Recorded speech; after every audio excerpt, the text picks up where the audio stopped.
Release the Kraken! This video is a part of Kraken Week, a big community collab of over 50 creators organized by Pointy Hat and Ginny D that we want to do every year, centered around the fantastical deep blue. So welcome to year one, and here's the video. You're never gonna believe this, but I found an awesome hat while doing an internship with a bunch of pirates. But then the ship got attacked by this huge tentacle monster and a bunch of whirlpools. That shit was crazy. Only myself and this hat escaped, so it's mine now, I think. Guess I'll add it to my collection. It's not like I'm gonna keep wearing it forever. Oh, so you're one of those? You're just gonna use me when it's convenient and drop me whenever I'm no longer of use? Oh, it talks. That's super weird. I didn't know it did that. Fine! Then I'll leave to my own video. And it has Krakens too, you know? And a whole free Kraken adventure anyway. And people are nice to hats. Hold on, guys. I'll be right back. I actually kind of want that hat now.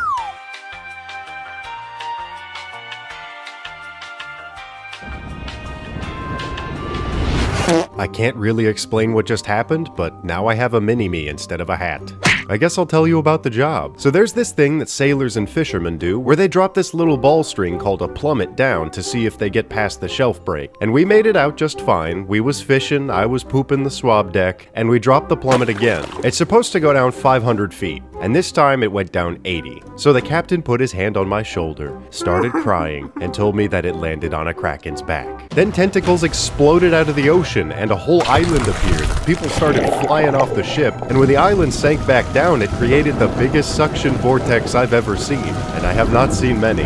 I almost died, but luckily, I paused the video and moved myself back to the first few seconds. Now, I'm safe. Then I did some research and I found out what the heck a Kraken was. Apparently at one time, the ocean was just full of sailing bishops, and a few of these chess piece people saw the biggest, most horrifying creature in existence chilling out next to Norway. So they all wrote down what they saw, ranging from thing with a trillion arms to like a big whale with a beard or something, to a Lovecraftian cousin of Patrick Star, only enormous. And my favorite thing is that nobody knows how big they are, because they're under the water. But the starting theories were like, yeah man, I don't know, the ocean's pretty big, like a couple miles.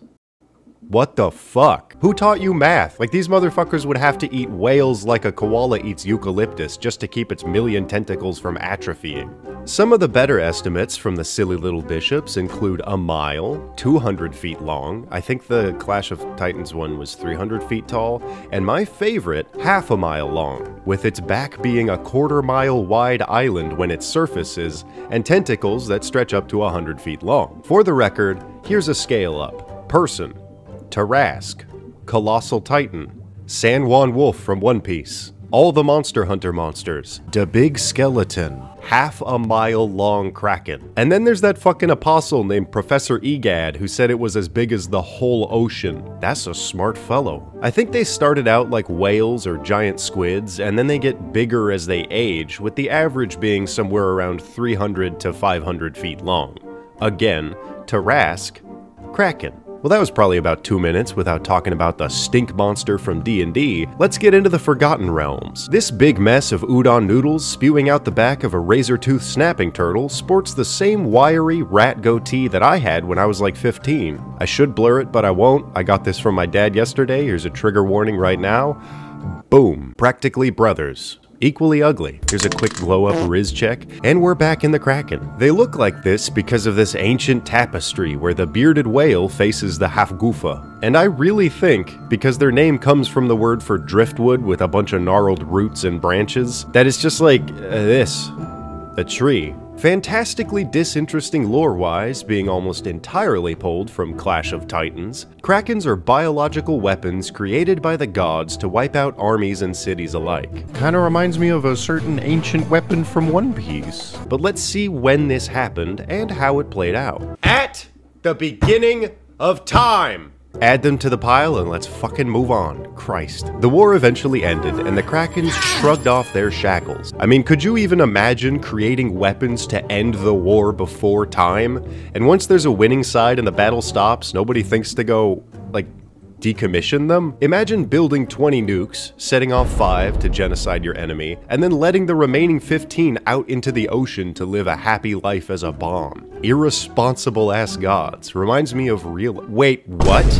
We America did that. There's 6 nuclear Krakens out there that the US just lost and dusted from their hands.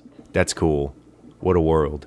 Their lore is entirely one beat, but they serve an interesting purpose in the current D&D world. Like dead Cthulhu in his house at R'lyeh, who waits dreaming beneath the waves and beyond the stars, Krakens hang out for 100-year spans thinking of nothing but total destruction. Sometimes they'll slap down ships, other times they'll obliterate a city because it got too big and noisy, and other times still, if a Kraken for some reason actually starts to act on its billion-year-long plan for world ending, they'll amass an incidental cult who feeds them and acts on their behalf. Even though, why the fuck would a Kraken care what people do? That's like ants doing what they think you think is right. So what? One wrong step and your cult is just a big red stain. They're perfectly set up to be a big bad monster that rises out of the ocean before being chopped to bits by a level 20 barbarian. Krakens are just impossibly huge, entirely unchecked, and impossibly powerful.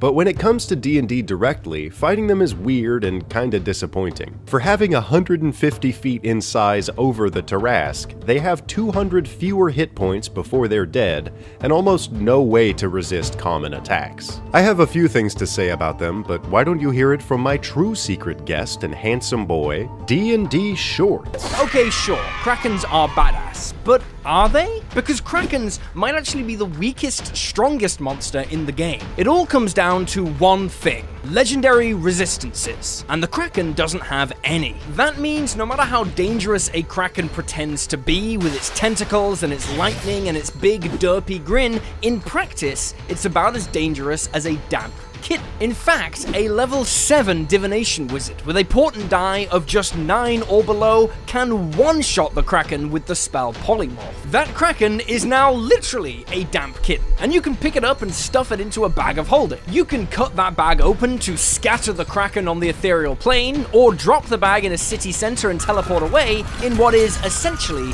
a Kraken nuke. Hilarious, sure, but probably not the vibe a GM is looking for if they drop a Kraken on their party. The Kraken also doesn't do much damage. It's very much a look at how they massacred my boy type of situation. There are plenty of homebrew fixes for the 5th edition Kraken out there, but let's just say if you want to drop this on your players, give it some legendary resistances, give it a boost to its initiative, and have it surprise attack the boats the players are on, forcing the encounter into the water. Your players will thank you, or they'll die. But either way, it'll be epic, and that's what the Kraken deserves to be. Alright, here's my 2 bits. Their lightning ability makes very little sense because they can't actually create storms to pull lightning from. And if they're fighting underwater, this ability would just fry all nearby allies and leave them even more vulnerable. The other thing is the thing from Clash of Titans. They aren't immune to being petrified, which means you can turn one into an island with just a little swarm of lizard chickens, or a babe's severed head, or a really good wizard, without fighting it at all. The best thing about Krakens is they can literally take any shape as long as they're big. I really want to think about them exactly like how a Decapodian's lifespan goes. The Zoidberg ones, not my D&D ones. As they age, they shapeshift and grow exponentially, and any Kraken you encounter could look like a huge spider crab, a crayfish or a lobster, those nightmare starfish, a catfish, a nautilus, the classic giant squid, a Giant cuttlefish. That's my favorite fish, by the way. They make lights, disco lights. Or even a jellyfish like the Hafgufa from the God of War, which shares a similar history. For all they aren't, and what little they are, I think Krakens are awesome little titans. Without them, we wouldn't have my favorite experience in Sea of Thieves. The intro to the Sinbad movie also has an awesome Kraken that you forgot about until you watched this. There's the squid from 2000 Leagues Under the Sea, which is a Disney movie, and Clash of Titans, who tragically passed away because a player cheated the mechanics. That's basically Krakens. Man, I have no idea how to clickbait anymore. I don't know what to call this video. Thanks to Ginny D and the living legend Pointy Hat who does my job better, and the king of D&D Shorts. This was fun.